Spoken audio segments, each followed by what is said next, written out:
Alors, mes amis, on se retrouve à la fête de l'Ascension. Beaucoup de questions qui se posent dans la tête des jeunes lorsqu'on leur parle de l'Ascension. Il suffisait, quand j'étais jeune, moi, qu'on dise cette fête-là, j'avais déjà une image.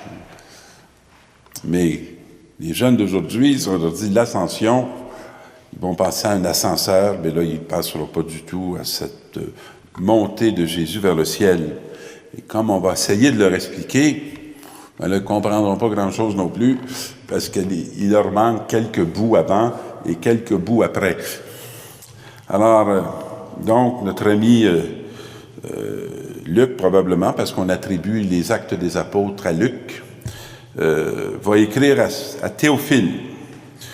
Et il va justement avoir fait une espèce de résumé de tout ce que Jésus a fait et enseigné depuis le commencement. Et puis, il va dire ce qui s'est passé avec les apôtres. Et il va donc faire un résumé, on pourrait dire, du dépôt de la foi que vous pourrez relire dans ce texte, dans les Actes au premier chapitre. Et là arrive un moment où, dans ce texte, on pose la question suivante. « Seigneur, est-ce maintenant que tu vas rétablir la royauté en Israël? On va-tu devenir le peuple dominant? On va-tu venir ceux qui vont être reconnus?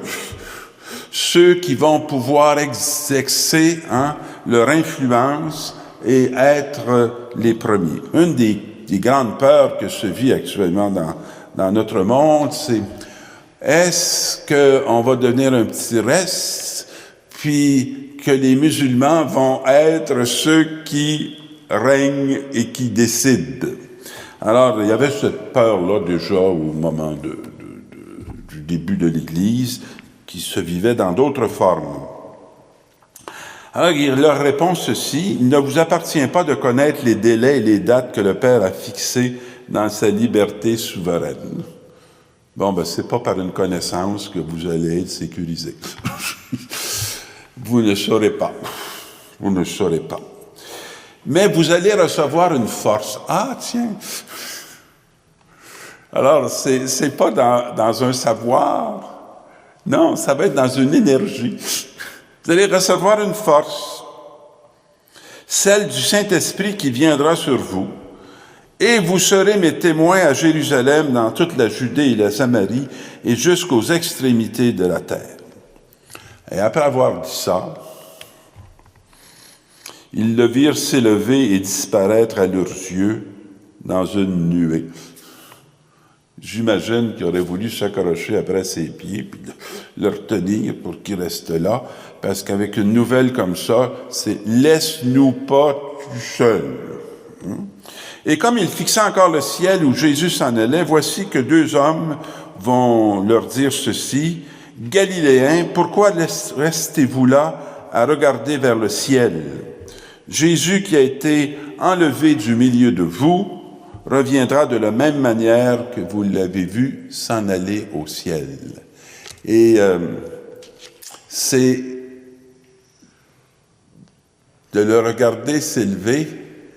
Mais un coup qui est plus là, il faut regarder en bas parce que c'est là qu'ils se retrouvent. Et ils vont être envoyés en Galilée. Et dans la deuxième lecture, qui est un texte de l'Épître aux Hébreux, qui n'est pas toujours très facile à comprendre et à saisir, le Christ n'est pas entré dans un sanctuaire construit par les hommes qui ne peut être qu'une copie du sanctuaire véritable. Il est entré dans le ciel afin de se tenir maintenant pour nous devant la face de Dieu. Puis il n'a pas recommencé plusieurs fois le sacrifice qu'il a fait, c'est accompli. Mais il va revenir. Il va revenir. Et parce qu'il est l'alpha puis l'oméga. Alors c'est avec pleine assurance que nous pouvons entrer au sanctuaire du ciel grâce au sang de Jésus. Alors là, mes amis, là, on commence à toucher le mystère de l'incarnation. On peut rentrer au ciel grâce au sang de Jésus. Un sang, non pas qui tâche, mais un sang qui purifie. Un sang qui qui donne la vie. Et vous savez, dans ce terrorisme que nous connaissons, c'est une histoire de sang. Alors, il y a ceux qui prennent le sang, puis il y a ceux qui offrent le sang. Et dans la sagesse de Dieu, pour entrer dans ce sanctuaire, c'est non pas avec le sang qu'on prend, mais c'est avec le sang qu'on offre, et jamais celui des autres. Avec le nôtre. Et je ne vous en dis pas plus pour que vous ayez faire la lecture de ce texte-là, qui peut comporter des lumières passionnantes pour la réalité du monde dans lequel on est. Et les dernières paroles de Jésus, qui va dire à ses apôtres, « C'est bien ce qui était annoncé par l'Écriture, les souffrances du Messie, sa résurrection d'entre les morts, et le troisième jour, la conversion proclamée en son nom pour le pardon des péchés à toutes les nations, en commençant par Jérusalem. » Est-ce que nos souffrances ont du sens?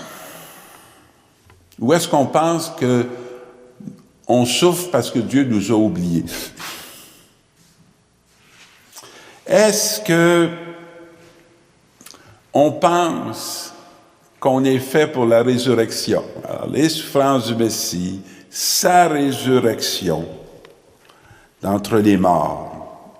Et le troisième jour, c'est tellement important, c'est la conversion proclamée en son nom pour le pardon des péchés. C'est la mission. Alors imaginez-vous, si on n'a pas la foi, la souffrance déjà peut nous arrêter, nous plonger dans un grand désespoir. On n'aura pas accès à la résurrection. Puis, on pourra se fermer la boîte jusqu'à la fin de nos jours, découragé, désespéré, parce qu'on n'aura rien à annoncer et ça va bien être fini. Et c'est extraordinaire, cette conversion proclamée au nom de Jésus, 2000 ans après, elle résonne encore. Et il faut le voir comme un fruit de la résurrection. Ce qui aurait dû se taire se proclame, se répand. C'est vous qui en êtes les témoins. Est-ce qu'on s'en sent capable, apte? Et moi, je vais envoyer sur vous ce que mon Père a promis. Et quant à vous, alors ça, c'est sa partie. Quant à vous, ça, c'est la nôtre. Demeurez dans la ville jusqu'à ce que vous soyez revêtus d'une force venue d'en haut. Ne fuyez pas, ne vous cachez pas. Attendez cette force. Et il les amène vers Béthanie, et levant les mains, il les bénit. Il ne les retient pas, il ne les attache pas. Il les bénit. Il dit du bien d'eux. C'est ça que ça veut dire, bénir. Bien dire quelqu'un.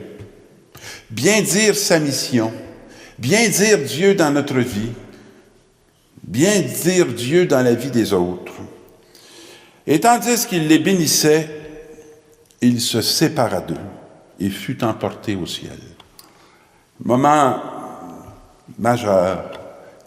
Tant qu'on regarde dans nos vies les séparations, les heures de séparation, les séparations bien vécues, les séparations auxquelles on consent, ce n'est pas des temps de destruction, même si ce sont souvent des temps de peine. Mais dans ce temps, Jésus fut emporté au ciel. Alors, pas emporté dans la mort, pas emporté dans le tombeau, emporté au ciel. Ils se prosternèrent devant lui, puis ils retournèrent à Jérusalem, remplis de joie. Voyez-vous là, cette petite phrase qui nous dit « Ah, il y a quelque chose qui s'est passé ». Habituellement, dans un moment semblable, on n'est pas dans la joie. Et ils étaient sans cesse dans le temple à bénir Dieu. Alors, c'est cette force qu'on attend constamment. C'est cette force qu'on est appelé à demander pour pouvoir vraiment accomplir cette mission Cette mission qui est celle même de Jésus-Christ, mais qu'il nous bénit parce qu'il reconnaît que cette œuvre, Dieu veut la faire aussi avec nous, par sa grâce, avec le don de son Esprit. Rendons grâce à Dieu.